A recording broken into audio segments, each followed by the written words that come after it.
My Boy Volley A review. Spoilers ahead if you haven't already read this far. Masho, now in high school, and Satoko have settled into the comfortable routine. They meet regularly in a coffee shop to study together. Satoko learning Chinese for her work. Masho preparing for class the next day. This suits them both well as it means they keep in regular touch. Surely no one could possibly object to them studying side by side in such a public place. Masho has grown into a good-looking young man who attracts girls' attentions wherever he goes. He's constantly being asked to pose for a selfie with random strangers. And then there's Shai now Ogata, his classmate and childhood friend, who's gradually realizing that she hates the female attention.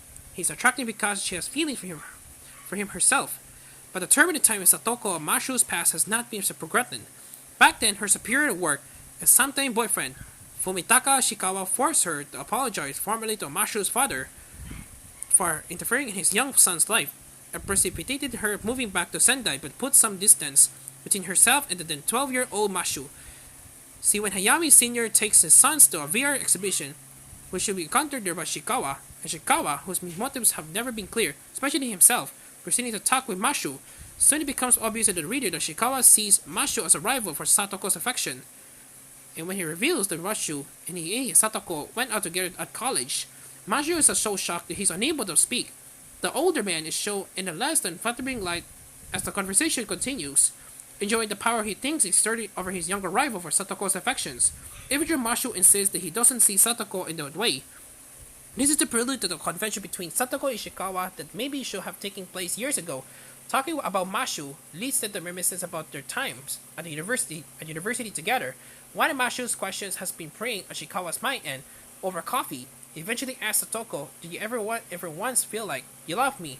All the way through his beautifully drawn provoking series, Hitomi Takano has focused on the central friendship between an older woman and a lonely boy. That the boy has matured into a high school student. The friendship is altering and deepening, but others are affected by their close bond.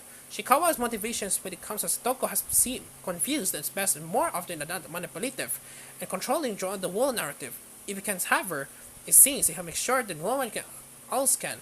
Takano draws his facial expressions and body language very tellingly as he talks to Mashu, clearly contrasting the older man's knowing expressions with the earnestness and harnessing the young man. More effectively, Young now slowly realizes she and Mashu hang out with their high school friends that he only has eyes for Satoko and is deeply hurt, driving her to confront Satoko in the local mall. Sentai themes and Ranjon themes volumes, one of them being the lending or giving of a handkerchief. This time, it's Satoko who gives hers now with the girl breaks down in angry tears. But the dominant theme that recurs during these chapters is that of the person when Mashu is challenged by Shikawa, saying, "You think of Satoko as a woman? Don't you?"